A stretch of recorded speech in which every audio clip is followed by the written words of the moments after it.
Good afternoon and welcome to Introduction to TypeScript and AWS Lambda Functions with Nikos Katsikanis.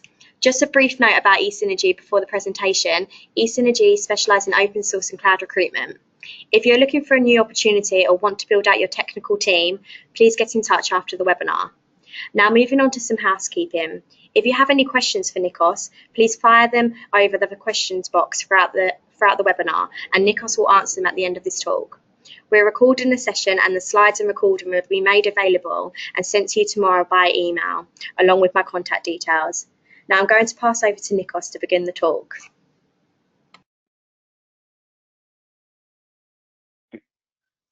Good afternoon, everybody. Good morning, good evening, wherever you are. My name is Nikos Katsikanis, and I will be taking you through this presentation.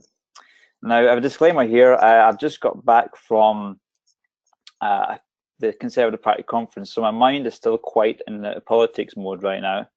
So just bear with me while I get my mode back into the coding mode. I've spent the last 4 days mixing with the movers and shakers. So just a little bit about me. This is my website here. This is what I do. I'm a coach, business coach, and I'm also a technical coach. I have training events on JavaScript, TypeScript, and Ember.js as well. I also build applications. I've worked with some big geesh companies here and got some feedback and so on and so. I also have a YouTube channel. So you can find me at C Quantum Information. I have 186 subscribers. By no means a lot, but it's all right for a year of part-time YouTube work. I make videos on TypeScript games, and I have various open source projects that I discuss on my channel. I'm also active on GitHub. You can find me on Quantum Information. I have 63 followers, and I do like to do a lot of open source work.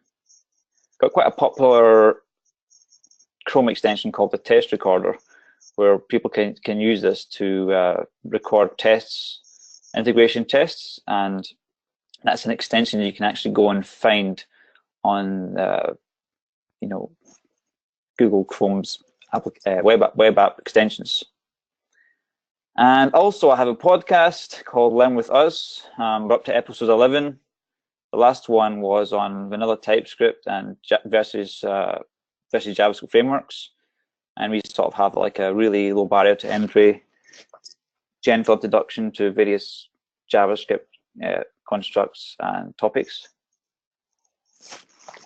So that's pretty much what I do. So let's get into the meat or the steak of this talk.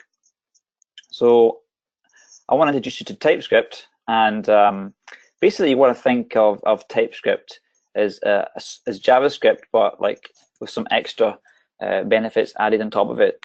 So for example, in this screen here, we have this thing called the TypeScript playground. On the left-hand side, we have JavaScript, the TypeScript, and then the output here is what you'd have JavaScript output. So live coding sessions here because you deserve the best. So if we do say var foo, TypeScript, JavaScript, very much similar. We can say equals 1. And then if we go into TypeScript, we can say this variable must be of type number. And we can see that the compiled output reduces the typing information. That's what a type is. Now, if we go and change this number 1 here to a string, then it's going to complain about this. See, like it's going to say type 1 in string format is not assignable to type number. So that's the number 1 benefit of TypeScript, and this is just a very, very simple example. But let's go back to talk a bit more about some more reasons why we use TypeScript, and I'll just go into this this little presentation that I've got here. So we can see here, this is a Google Trends comparison, and TypeScript's the blue line. Now, when it was first released, there was a big spike of interest, and then we had a sort of modest, sort of stalemate level of growth here. Then Angular 2 jumped into the scene, and we had a massive growth of utilization of this this tool, TypeScript tool, and it's sort of continued as Angular's grown. So it's a superset of JavaScript. That basically means that it does everything that JavaScript does, but it has extra features.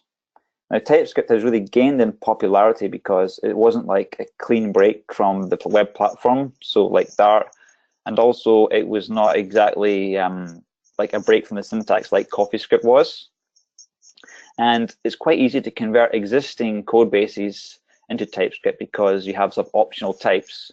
So if we go here, then if we create another variable, we'll call this foo2. We don't have to give it a type, and it'll still work when compiled. So that's a real good benefit of it. And there's also it follows the ECMAScript very closely. So a lot of the stuff that you're using in TypeScript that's not available in the browser, then TypeScript does actually follow along pretty close with what the browser gives you. Okay, so this is TypeScript, and this is the browser. There's a lot of red in here. I'm not sure why that is. There is some super and arrow functions available. Okay, there's a few big bugs in this website. There, that's better. Okay, we've got TypeScript here. We've got a lot of green. Green for the win. Oops, my email. Close my email. Right. Get back to that presentation here.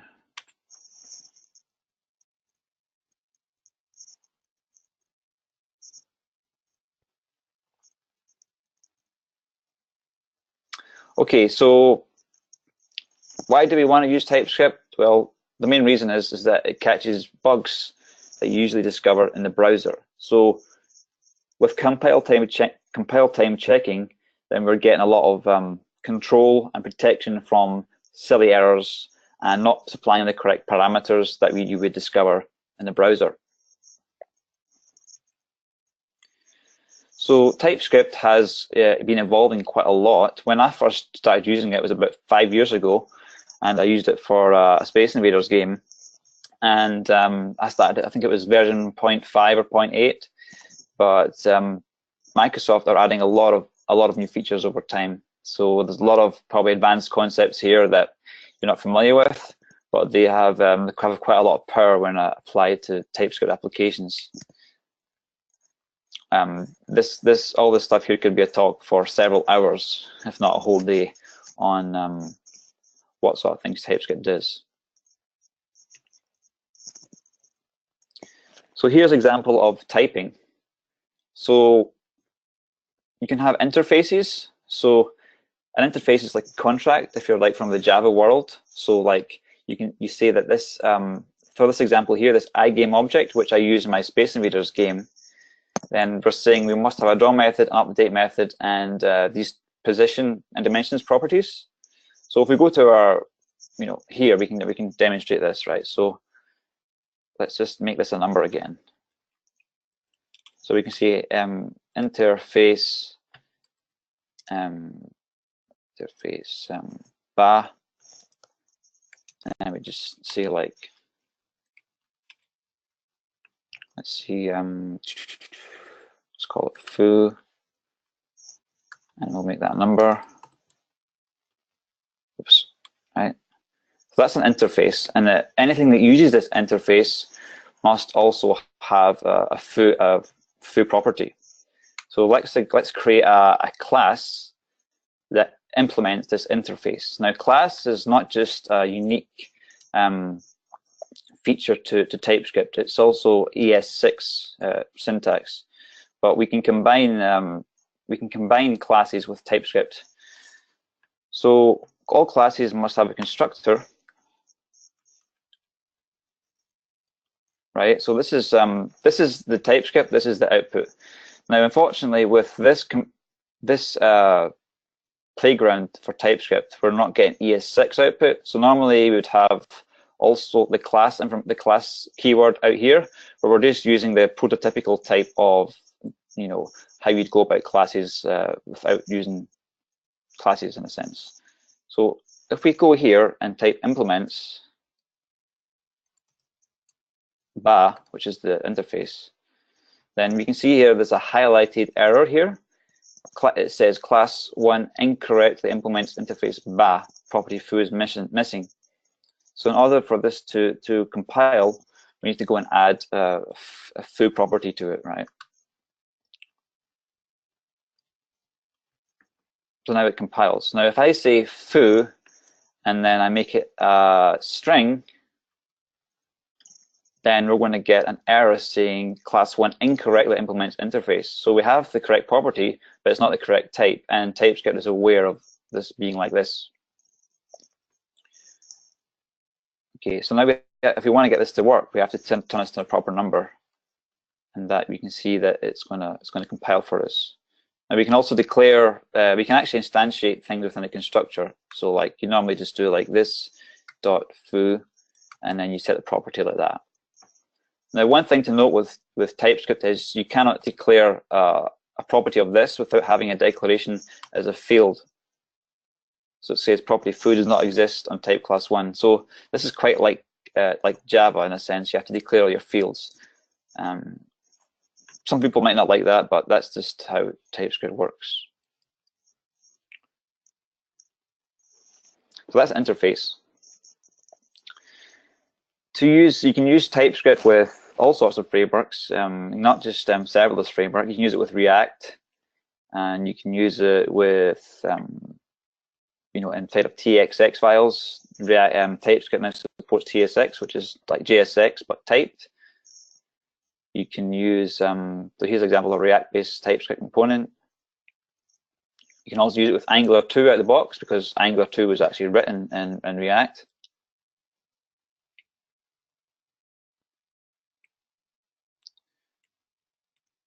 And you can also use it with vanilla JavaScript. So, for example, I use TypeScript in a few of my open source libraries. So I have a library that I use to make vanilla JavaScript applications more powerful, more typed by using this thing called vanilla TypeScript. And what I do is I supply a whole bunch of interfaces. So a lot of my components that I use on my own website, they actually extend iComponent. So we say that these components must have this method called destroy that return a function. So this is destroy returns a promise. So this is a method type that says this is a function that returns a promise of type void. Any questions so far? Okay, let me go out here. So, some more examples of what you can do with TypeScript. Let me show you. So I have this sandbox here, and I have some more examples of more in-depth TypeScript features. So what we're going to do is we're going to compile this into JavaScript and run it in the browser. So this is the TypeScript file at the moment. And what you can do is when you install TypeScript on your computer, you can run TSC, which then compiles this file into JavaScript. And you set up the settings for the compilations with the TS configuration file. So in this case, what we're saying is that run the TypeScript compiler where the TS config is over this whole project here. And we want to ignore anything that's in node modules. And we want to include source maps as an output to help make it easy to debug TypeScript in the browser. And we want to have a target of ES6. So this means that the output syntax will be, the output JavaScript will be closer to what the TypeScript is. You know, so in here the output is ES5, not ES6. So it's not as friendly to see what the difference is. So what we're going to do is we've already compiled this into JavaScript, and we're going to compare the generated TypeScript with the generated JavaScript. So here we have it. We have the TypeScript on the left and the output ES6 on the right-hand side. So we can see there is quite a lot of differences, but under the hood there isn't too much of a difference, right? So here we have, for example, this variable a number, and it's a type number equals 1. The JavaScript removes the number typing. Here is what's called a tuple, which is like a typed array. So this means that a tuple type is basically an array with 2 types inside of it. So what this says is that X must be an array, and the first item must be a string. The second item must be a number. So we can see here when it's compiled, we just we remove the typing information. Enums, there's a bit more involved with enums. Enums basically map sort of names to numbers. There is a little bit of code that is generated for enums because enums are not like supported in the browser, right? Here's another example of a typed array. We just output JavaScript removes this. Now, the great thing about this is that we're not getting extra payload for the browser. This TypeScript is not adding any additional, payload to the size of download. Now, okay, for enums there is a slight hit, right? But it's negligible, really.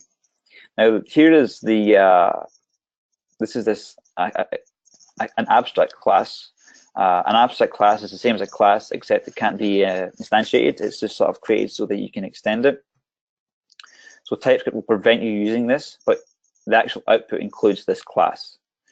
And ES6, obviously, you can extend existing class.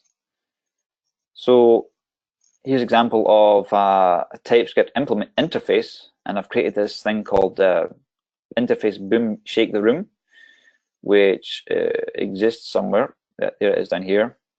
And if we compare that to the output JavaScript, so we've got foo here, and then we've got the extend shake. All the interface interface string and the fields are removed for the browser.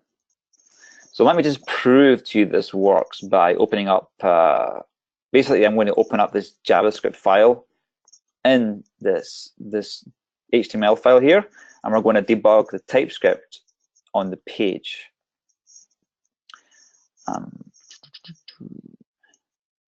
So let's just open this up.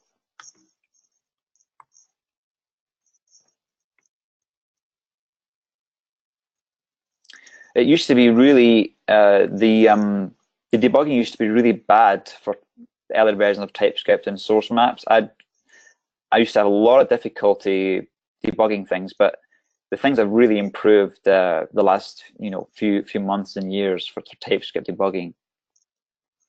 So we're just opening up our sandbox here, which is a white page, and here we can see our TypeScript.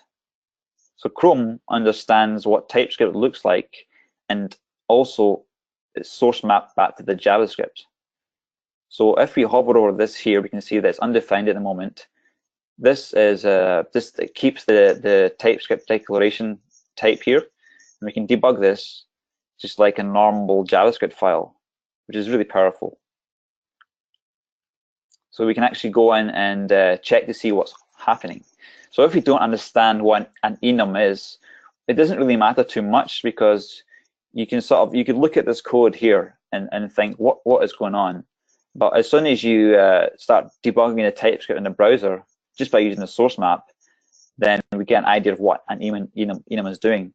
So if we actually put our mouse over color, we can see that it's just an object with numbers mapped to colors like this, and then we have the properties as well mapping back to the number. And we can just check to see if things work like this. Here's an example of a typed array. So at the moment it's an array of length 0, and we just we can just add things to it. So it's really close to just running JavaScript. So we hover over typed array, we can just inspect the properties as normal. Now, generics are quite nice. Generics are kind of hard to explain, but I'll do my best here. So let me just go back here. Generics allow your functions to be typed but be more flexible. Just go down. So this is a generic function. So we're basically, we're calling this function and we're receiving an item back. Now, the way generics work is that you put a generic type that is then reused throughout the function definition. So what this function here means is that we're going to be working with this original type that's passed in, and the generic function remembers what that type is. And what it does with that information is that it says, if you give me an original type, then we're saying we can also use that original type as the type that's outputted. That probably didn't make a lot of sense to you guys, but let me just give another example. Say we call this function with a string type. Then it would know that this type is a string, and then it would know that what it returns is also what that original function is. So for example, if we call this function generic with a string item, we can type it to a string, the result, even though we do not specify that the return type is a string. So we could go in here and type string, right? And it would be happy, right? Okay, we can basically make it a normal function with no generic typing, like just like this, right? So we say function generic returns a string, and we return a string like this. So we're all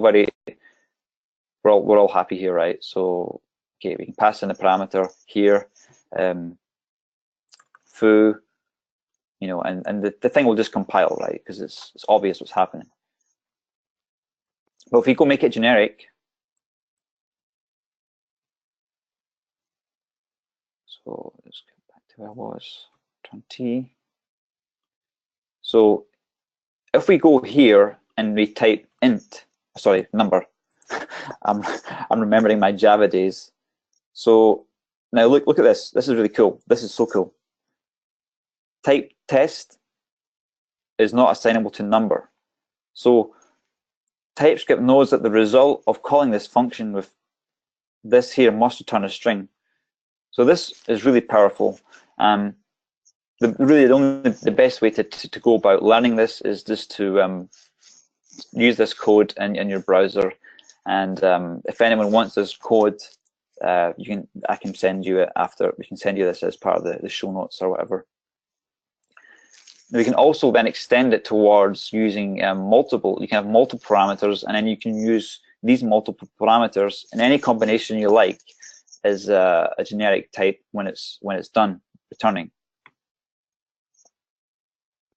So here's an example of, say, a game. Imagine like a game. If you had like a class weapon and then another class weapon, and you had like a missile bay, you could say, you know, we expect when we fire the missile bay with a specific type of weapon, then we expect a certain type of weapon back from this missile bay. So in a sense, you're creating a missile bay on the fly to remember what type it has. So that's pretty much the most that I want to talk about when it comes to what TypeScript is. I'll just give you a few more examples of, like, you know, how I use TypeScript. So if we go to my podcast, so let me just open it up.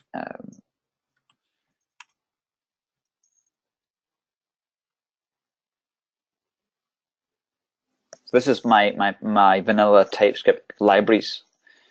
So for example, I have my own router that I use my website. It's called the Warp router.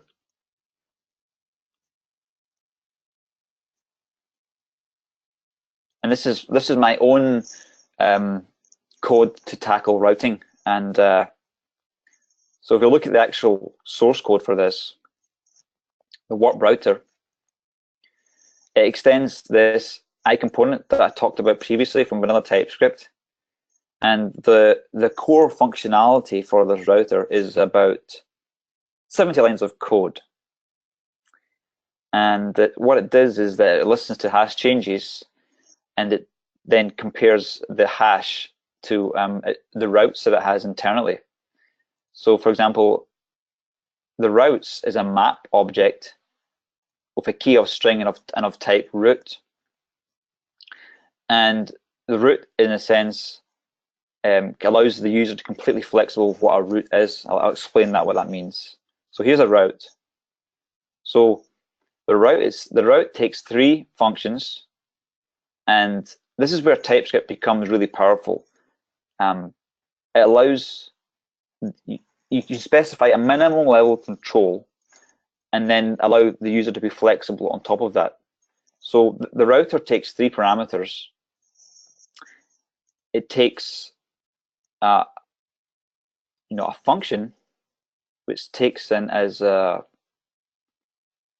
element and then returns a promise, and it doesn't care what that function does as long as it returns a promise. So for example, on my website, I actually use the warp router to create 2 routes. So when the page is loaded, the first route, when it's called, actually caches the content, and then we'll reload the content when the route comes back to this. Now the route is just when the hash changes. So if I click on the privacy policy, the route will then change the inner HTML of page here. And if I click back on here, the route goes back. So I'll just show you the code for this. We're getting to serverless at a half an hour mark, don't worry. We're definitely getting to serverless when I have time for questions as well. But I just want to show you the power of TypeScript. So here's an example of my home route.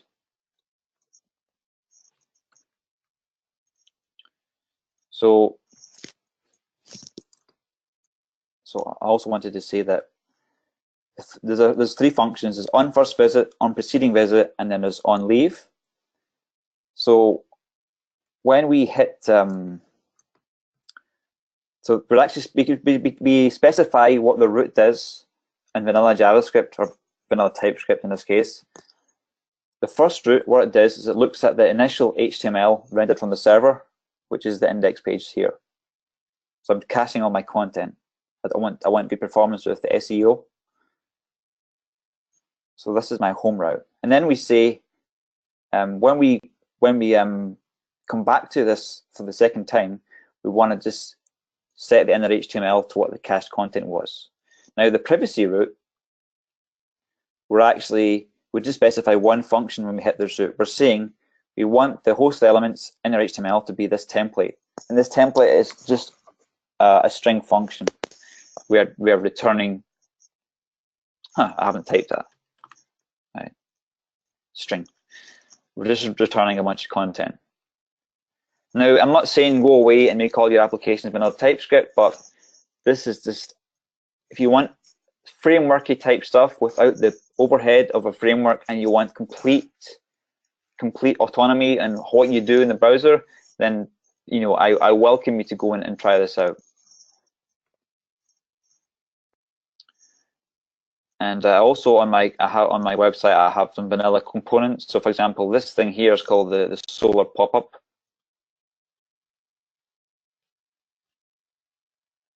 I don't know why that's not working. I need to look at that. Okay. Well, there are some other components, and there's a slight bug there. Right, so let's get on to the topic of serverless. Now, serverless framework, actually. AWS is quite a complicated beast, and what the serverless framework is allowing us to do is to automate the construction of AWS assets, or any cloud assets, including Azure and the Google Cloud and other platforms. Now, one of the reasons that serverless is quite popular is that it allows us to use our JavaScript knowledge and some minimal configuration files and it uses Node to create these templates that then got uploaded to Amazon, and automate the construction of AWS resources. And also, the cool thing about serverless is you want to tear down these assets from AWS.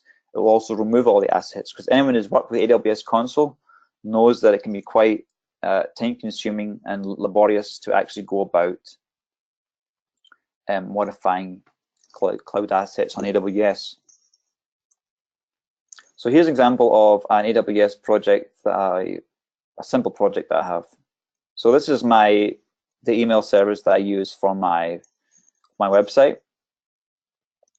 So this is a lambda function that runs on AWS Lambda, and you can write these in JavaScript. But what I've done is I'm using TypeScript to take advantage of typing. Now, typing is when you want to import something like a node library for like AWS Lambda here, but you want to be able to use the properties in a typed way. So, for example, in here we have this a context object which is typed to context, and we also have a callback of type callback. And when we use TypeScript, we have to use it in the correct manner. So, for example, if we go to our context, our callback here, and we put in something like an extra parameter, then TypeScript will know that this is not going to work. And it saves you having to read about AWS, the API, in a sense. You can actually it forces you to use the correct API. See? It's giving us this really accurate typing information.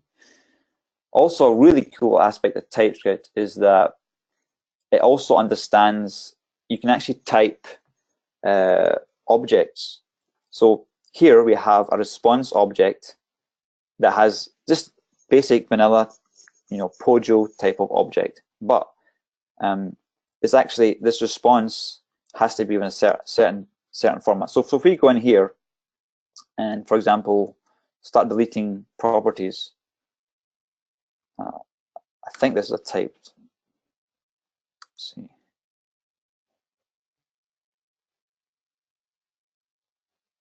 Okay, that's not a strongly typed thing. Let me just open up another project that has that more clearly. So I created an example on serverless for one of the serverless examples repository. I created a TypeScript project for that using DynamoDB. So here's a DynamoDB project, and what we do is we want to use TypeScript to get some advantage for the format of these parameters. So to get this to work with AWS, you have to import the types for AWS SDK. A bunch of kind people maintain this on the definitely type repository on GitHub, and this allows us to go about having the advantage here. So, for example, this is a query parameter for DynamoDB.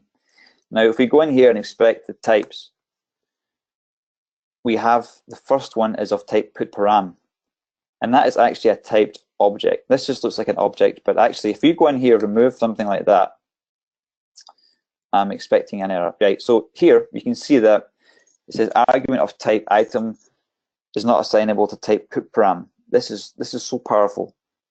We're taking just by importing TypeScript into our project, we are making sure that we're not creating a bunch of nonsense here, and that really saves a lot of time debugging. For example, you can imagine if you didn't have TypeScript in a situation, you can imagine deploying the function to AWS to test it on live if it worked, or having to run invoke local, run all the functionality. Here we're saving quite a lot of effort in this case, having to debug it. So in order to enable TypeScript compilation on a normal serverless file, so for example, here is a serverless project that just has the JavaScript here. Now, to add TypeScript support is quite simple. You just need to create this TS configuration. So we're saying we're going to take our TypeScript and output ES6 and commons.js because we're using a node environment. And we want to use the node types and AWS SDK types. And you also need to include TypeScript library, types node, and types AWS SDK. So when you have all that set up, you just run tsc on this directory, and you'll get your JavaScript output, which is then uploaded with serverless. So here's the TypeScript, and it compiles to this JavaScript here, which AWS understands. So TypeScript serverless framework uses this YAML file to decide what assets to upload to serverless. So what this is doing is that the first time I saw this, it's quite intimidating. So, but it grows on you after a while. Let me just get another drink because I'm getting a bit thirsty.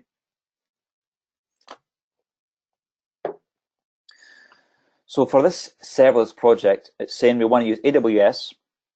This could be Google and Microsoft. This version of Node and this region, this being London. And then we're saying we're creating some strings that we use for the creation of assets of a certain name type. And then also there's some security-based stuff. IAM role statements. IAM roles are roles that you can sort of assign users on the fly.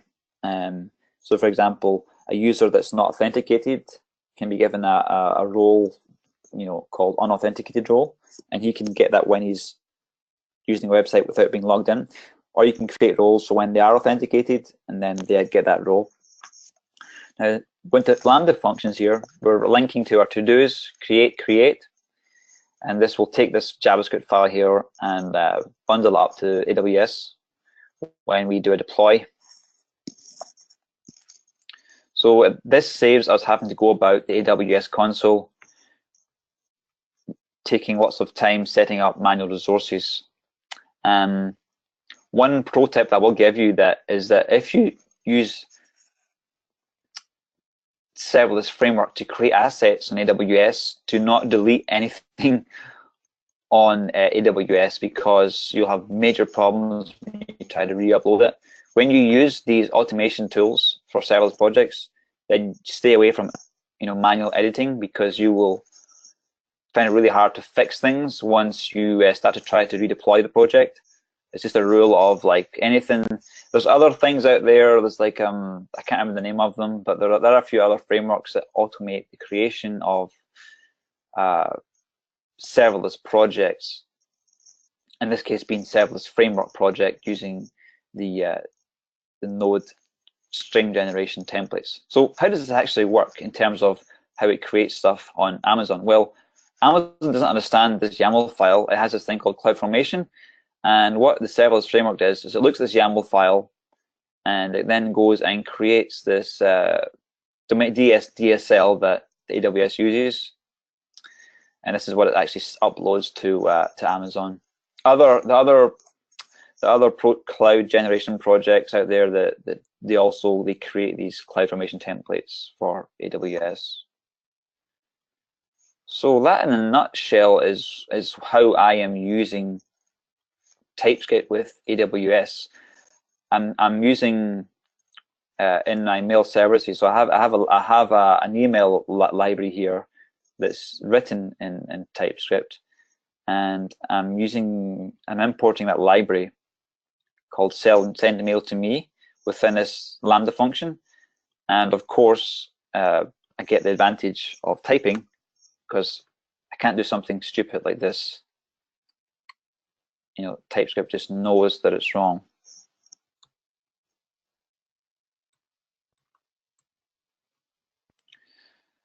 So I'm also I'm building a social network, and I'm also using TypeScript for the lambda functions for that, but that's not ready to be shown at the moment. So that's pretty much the main meat of what I wanted to share today. I did speak quite fast, but I wanted to give enough time for questions, so I'd like to open up the board for questions.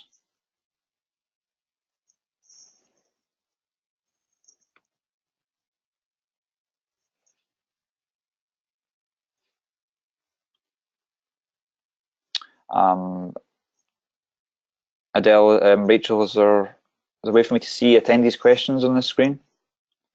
Okay, questions, right. So anyone got any questions, I'll answer them because I'm opening questions.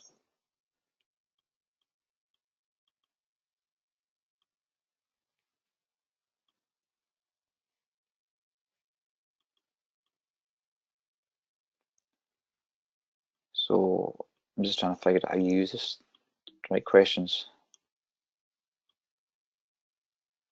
Okay, I'll keep looking at the questions panel here. I'll just talk a little bit more about serverless.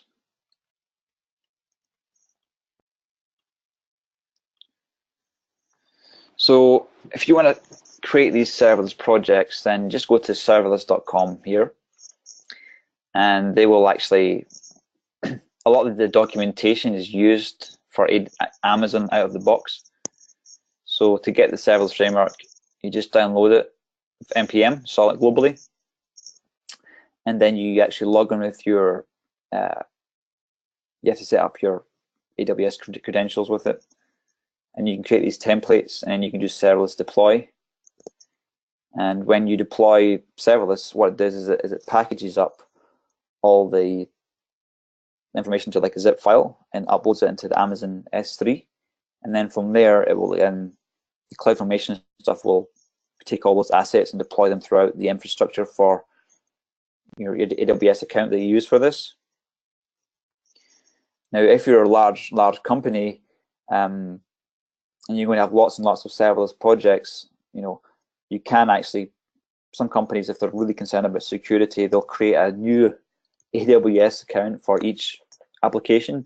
So you essentially are guaranteed, you're guaranteed like security and isolation. Now, in order to get that to work with serverless framework, you can actually specify a profile inside of your serverless YAML. So you can add basically a profile here, and you can create an AWS profile. So it allows you to use multiple accounts.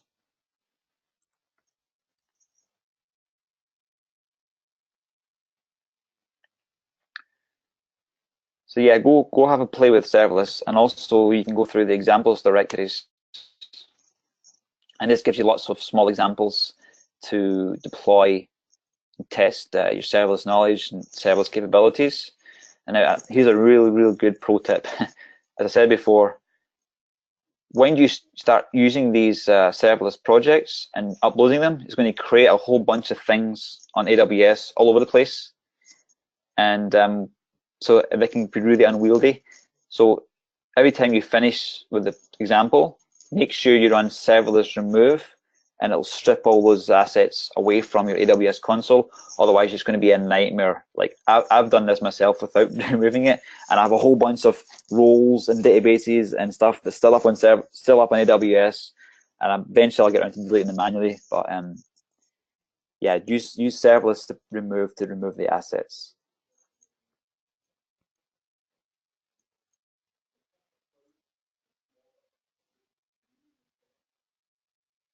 The serverless community is really friendly. There are a few Slack channels you can get involved with to get questions. There's a good Getter page for serverless too. I don't understand. Oh, okay, I don't understand much really. Okay, what don't you understand? The TypeScript or the AWS stuff? The AWS stuff is really hard, and it took me like weeks, if not months, to understand what's going on. If you want to get the hang of serverless, you can forget everything I've said about TypeScript, and you can just use JavaScript, right? So thanks for the question, Rodolfo.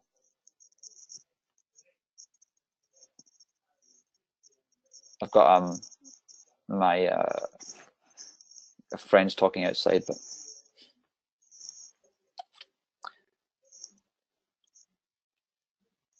so let me show you what example. Another thing I made is TypeScript. Here's a game I made with TypeScript.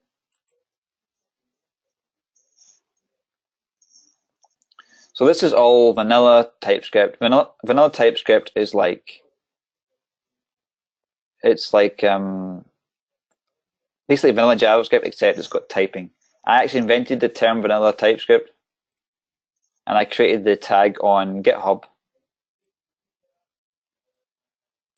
So this is all the game engine here is a bunch of TypeScript classes and a bunch of levels, and I'm using a bunch of interfaces and abstract classes. Okay, that was close. So let's go. So yeah, boom. So let's look at some of the code here.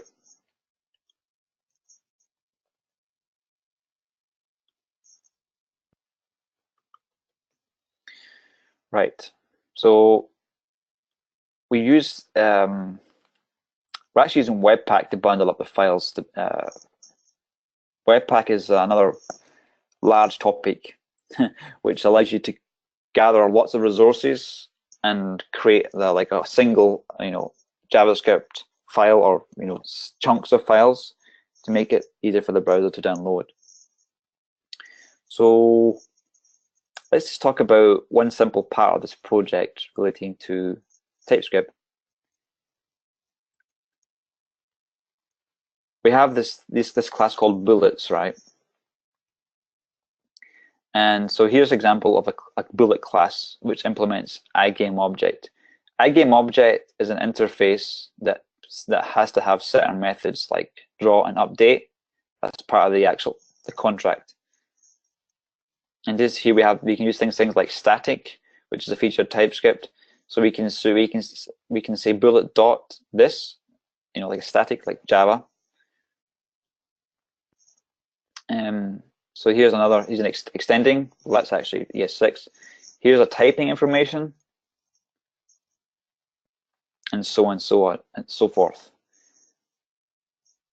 Now, my test recorder project, that's also written TypeScript. I'll just show you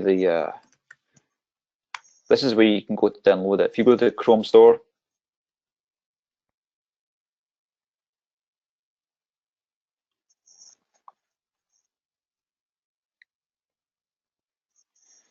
so you can go to find a test recorder, and this actually records integration tests in the browser.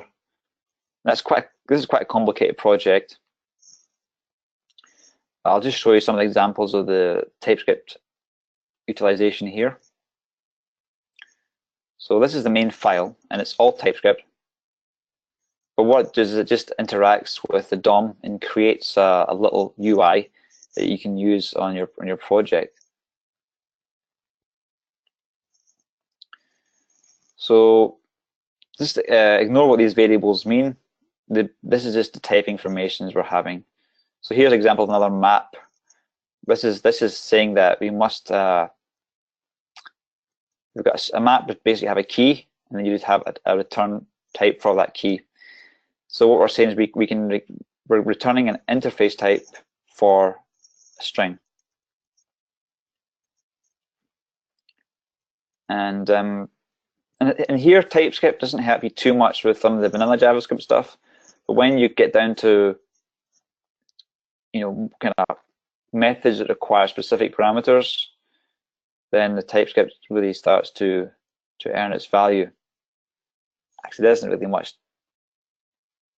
benefit TypeScript's given here. Okay, this is good here. We're getting a type of mutation entry. That's a type I created for this project.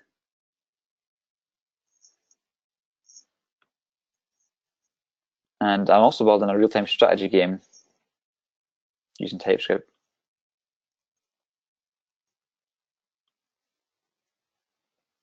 So here's Density Wars, and I'm using this project called Babylon.js, which contains a whole bunch of libraries for Babylon. Now, in order to use the types for this, I had to actually download the types separately because they weren't on NPM for whatever reason. So we're just going to the client file folder here. So here's an example of the game.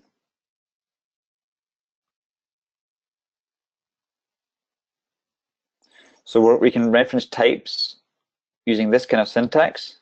So this means that when we start to create scenes in Babylon, then we know what types to apply. So using the Babylon engine, it requires very particular types. So it just saves so much time, believe me. Right, so any questions, guys? Any more questions?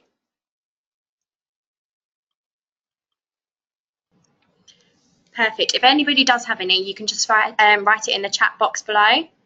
I'll just give you a couple of moments. Okay, that's great.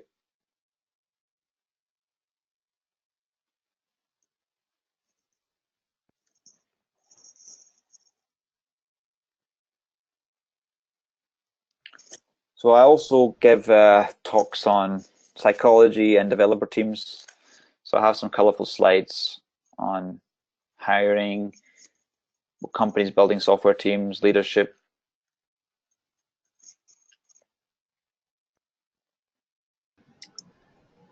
Perfect. Thank you so much, Nikos. For everybody that would like a recording of the webinar, as mentioned earlier, we're going to send it to you via email. And if you do have any questions later on for Nikos or eSynergy, you can just drop us an email. But thank you so much for everybody attending. And that will be the end of the session. Thank you. Thank you. Thanks. Thank you.